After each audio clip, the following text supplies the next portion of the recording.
What is up, guys? It's Nightwing19 here with my Legend of Korra Book 4 Episode 1 review. Now, my review is going to be the same as my previous reviews, give you a recap, overall rating, some of the things that I liked about this episode, and some of the things that are going to carry on into several other episodes, and then give you my top 10 moments. The reason why I'm giving top 10 is because this is the season premiere, and a lot happened in this episode. So, starting off with the recap, Kuvira tries to get an Earth Kingdom state to pledge their allegiance. It doesn't work out at first. However, Kai and Opal try to help the town by bringing in supplies. The supplies are hijacked, and the governor of the state has no other choice but to take Kuvira's offer. Meanwhile, Korra is expected to return to Republic City when it is revealed by Tonrock that Korra left the Water Tribe 6 months ago. Korra is found in an underground earthbending ring where she loses and later leaves. So my overall rating for this premiere episode, I'm giving it a 9. It was just a great episode. You know, we got a lot of exposition, you know, where these characters are at the moment. You know, Korra, after book 3, she had left to the Water Tribe to continue her healing.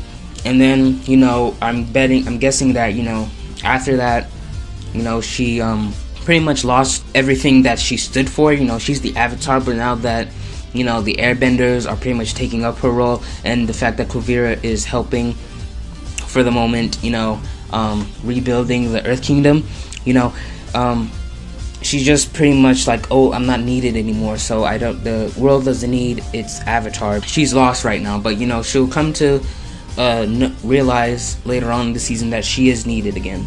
Mako right now is in a bit of a tough situation. You know, he is expecting Korra to return. You know, he hasn't seen him for he hasn't seen her for 3 years. And now he's probably going to end up heading over to Ba Sing Se as Prince Wu's bodyguard. So, you know, he's in a really difficult situation right there. But, you know, it's kind of a minor conflict right now. I don't think it's going to evolve into a bigger conflict. You know, maybe Prince Wu will die, so Mako won't have to go to Ba Sing Se to protect him. Or, you know, maybe he'll be able to talk to President Raiko to convince him not to go to Ba Sing Se. And as for Bolin, you know, he's helping with Kuvira. He's working with Kuvira, trying to rebuild the Earth Kingdom. So I really like how he's thrown in there. But, you know, sooner or later, Kuvira is gonna go. She's gonna take her plans to a more evil side. You know, trying to, with all the Earth Kingdom states by her side, she can now overtake, you know, the Fire Nation, the Water Tribes, pretty much everything. So, you know, Bolin is in a tough situation right there.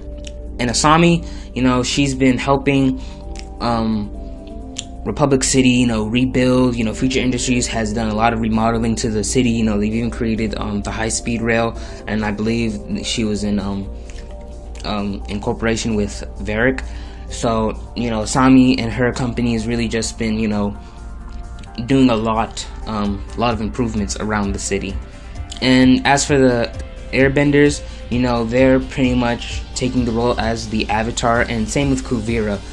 So hopefully by the next episode we learn, you know, what happened in those 3 years that Korra was away. You know, we find out why she had left the Water Tribe 6 months ago, you know, and what she's been doing in those 6 months, and hopefully we find out what everybody else has been doing, you know, in those 3 years that Korra was away.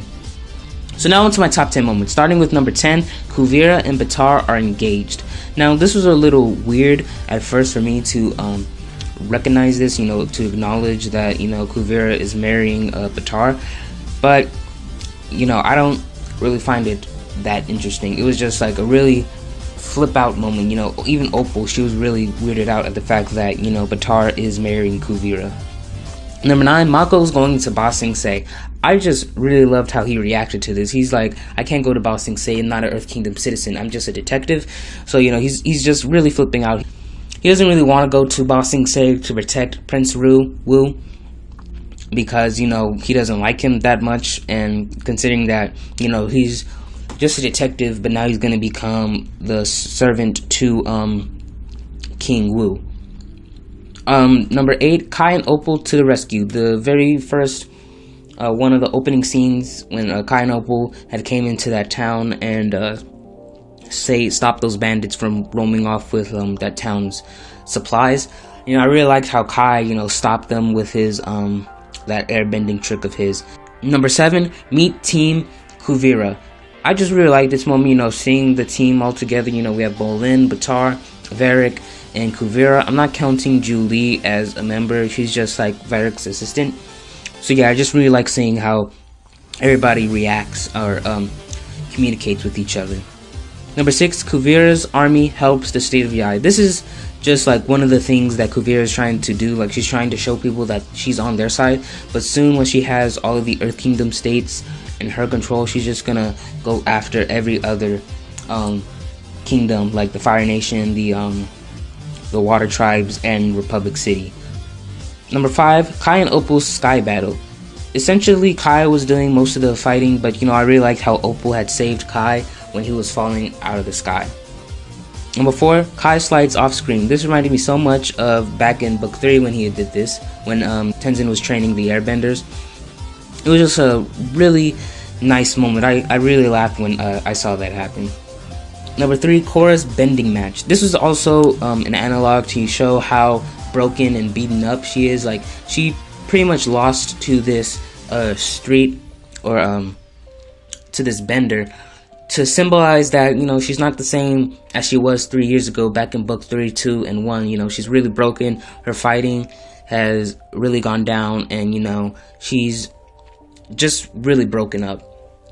Number 2, Milo, from boy to man. I really love this scene right here. I mean, it was just a really random scene. I was not expecting this whole animation sequence. Number 1, Kuvira versus the bandits. This was a really great action scene. One of the first action scenes in this season so far.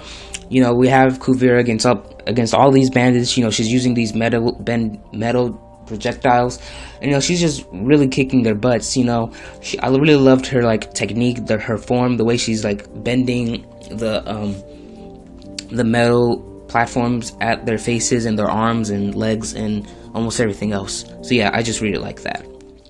So that's it for my Legend of Korra Book 4 Episode 1 review. What do you guys think? Did you like the premiere episode? Leave me your thoughts in the comments below. And remember, Mike and Brian are heading to the New York Comic Con this Thursday, October 9th. They'll probably be showing some concept art of Book 4. Also answering some fans' questions about the show, where Mike and Brian are going after Legend of Korra is over. And they're probably also going to screen the episode that's coming out that following Friday. So yeah, just be sure to check that out. Follow me here on YouTube for more Legend of Korra reviews and videos on Arrow, The Flash, and Gotham. Subscribe to my other channel, Jedi Knight 450. I do a lot of fandom vids there. Follow me on Twitter, Instagram, and Facebook. I do a lot of updates there. Thank you so much for watching. Bye.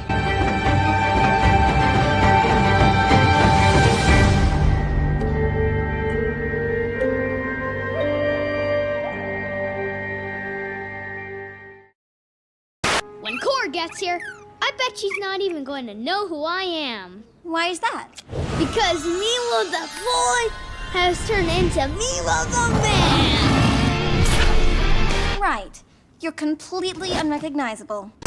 You look very familiar. Yeah, you kind of look like that Avatar girl. Bitch, you guessed it!